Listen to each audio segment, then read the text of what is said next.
Hello दोस्तों, नमस्कार। स्वागत करता हूं आप सभी का हमारे चैनल में। दोस्तों, आज की इस वीडियो में आपको क्वेश्चन कराऊंगा सामूहिक सुरक्षा के संदर्भ में संयुक्त राष्ट्र सुरक्षा परिषद यानी कि यूएनएससी की भूमिका और कार्यों का आलोचनात्मक परीक्षण कीजिए। दोस्तों, सबसे पहले हम इस प्रश्न का इंट्रोडक्शन लिख लेते हैं।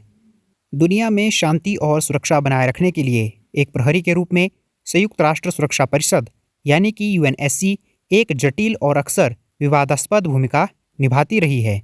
जहां इसका गठन सामूहिक सुरक्षा के सिद्धांत पर किया गया था, वहीं इसकी कार्यप्रणाली और प्रभावकारिता को लेकर अक्सर सवाल उठते रहते हैं। क्या यह सचमुच दुनिया की उम्मीदों पर खरा उतर पाया है, या फिर यह महाशक्तियों के हितों का ही एक मंच बनकर रह गया है? तो दोस्तों, अब हम संयुक्त राष्ट्र सुरक्षा परिषद की भूमिका और कार्य के बारे में जान लेते हैं। तो इसमें सबसे पहला पॉइंट है सामूहिक सुरक्षा का प्रवर्तन, इन्फोर्समेंट ऑफ कलेक्टिव सिक्योरिटी।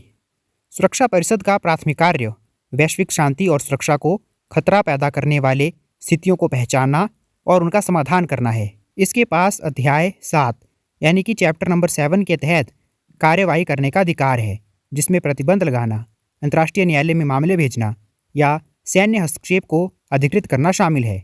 यह सिद्धांत यह मानता है कि एक राष्ट्र पर हमला पूरे समुदाय पर हमला है और इसलिए प्रतिक्रिया सामूहिक होनी चाहिए। अगला पॉइंट है संघर्षों को रोकना और उनका समाधान करना, प्रिवेंटिंग एंड रिजॉल्विंग कॉन्फ्लिक्ट्स। सुरक्षा परिषद संघर्षों को रोकने के लिए राजनीतिक साधनों का उपयोग करती है, जैसे कि मध्यस्थता यानी कि मीडिएशन और शांति मिशन यानी कि पीस कीपिंग मिशंस। ये मिशन अक्सर संघर्ष विराम को बनाए रखने, नागरिक आबादी की रक्षा करने और शांति समझौतों को लागू करने में महत्वपूर्ण भूमिका निभाते हैं। अगला पॉइंट है अंतर्राष्ट्रीय कानून को बनाए रखना, अपहोल्डिंग इंटरनेशनल लॉस। यह परिषद अंतर्राष्ट्रीय कानून को बनाए रखने में एक महत्वपूर्ण भूमिका निभाती है। यह अंतर्राष्ट्रीय आपराधिक न्यायालय यानी कि इंटरनेशनल क्रिमिनल कोर्ट आईसीसी को उन स्थितियों का संदर्भ दे सकती है जहां युद्ध अपराध या मानवता के विरुद्ध अपराध हुए हैं। इस तरह यह जवाबदेही सुनिश्चित करने का प्रयास करती है। अगला पॉइंट है मानवाधिकारों का संरक्षण, प्रोटेक्शन ऑफ ह्यूमन राइट्स। यद्यपि मानवाधिकारों की रक्षा सीधे तौर पर इसका प्राथमिक कार्य नहीं है, सुरक्षा परिषद ने कई बार ऐसे प्रस्ताव पारित किए हैं जहां मानवाधिकारों का घोर उल्लंघन हुआ हो। उदाहरण के लिए उसने नागरिकों की सुरक्षा के लिए हस्तक्षेप, इंटरवेंशंस टू प्रोटेक्ट सिविलियंस को अधिकृत किया है।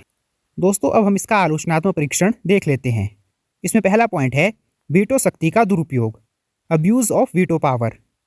सुरक्षा परिषद की सबसे बड़ी कमजोरी इसके स्थायी सदस्यों यानी कि जो परमानेंट मेंबर्स हैं, जैसे कि अमेरिका, रूस, चीन, फ्रांस और यूके, इनके पास मौजूद वीटो शक्ति है। यह शक्ति एक स्थायी सदस्य को किसी भी महत्वपूर्ण प्रस्ताव को रोकने की अनुमति देती है, भले ही बाकी 14 सदस्य उसके पक्ष में ही हों। शीत युद्ध के दौरान और उसके बाद भी इस वीटो का इस्तेमाल अक्सर व्यक्तिगत राष्ट्रीय हितों की रक्षा के लिए किया गया है, जिससे परिषद को कई संकटों में निष्क्रिय बना दिया है।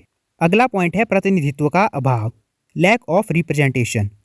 सुरक्षा परिषद की संरचना 1945 के भू राजनीतिक परिदृश्य को दर्शाती है।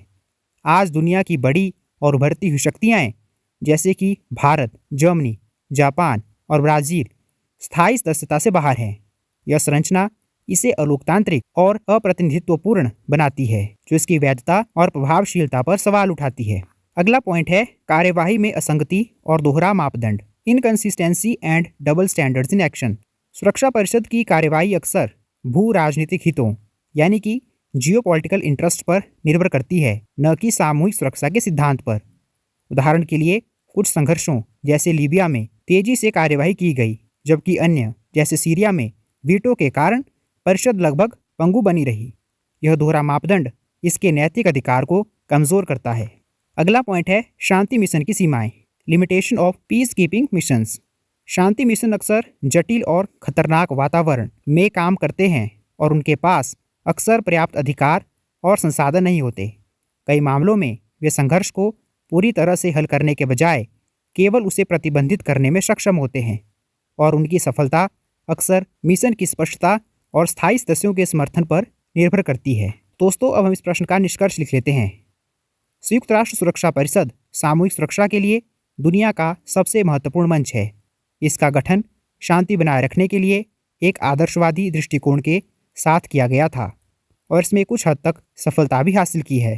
हालांकि इसकी संरचनात्मक कमियों, विशेष रूप से वीटो शक्ति और प्रतिनिधित्व की कमी, इसे अक्सर अप्रभावी और पक्षपातीपूर्ण बनाती है। यह एक ऐसा मंच है जो सुधार की सख्त मांग करता है ताकि यह 21वीं सदी की चुनौतियों का सामना कर सके। तो दोस्तों, मैं आपसे एक प्रश्न पूछता हूँ, आपको क्या लगता है कि ये जो संयुक्त राष्ट्र सुरक्षा परिषद है, इसमें बिना किसी सुधार के यह भविष्य में सामूहिक सुरक्षा के लिए प्रासंगिक बनी रह सकती है? आप अपनी राय मुझे कमेंट सेक्शन में ज़रूर बताएं। तो दोस्तों, यह था हमारा आज का प्रश्न। सामूहिक सुरक्षा के संदर्भ में संयुक्त राष्ट्र सुरक्षा परिषद की भूमिका और कार्यों का आलोचनात्मक परीक्षण कीजिए। दोस्तों, उम्मीद करता हूँ कि आज की हमारी इस वीडियो से आपकी हेल्प जरूर होगी, और अगर आपको हमारी आज की वीडियो अच्छी लगी हो तो आप इस वीडियो को लाइक कर दीजिए, इसे अपने दोस्तों के साथ शेयर कर दीजिए, और हमारी इस चैनल को ऐसी ही और वीडियो देखने के लिए सब्सक्राइब कर दीजिए। धन्यवाद दोस्तों।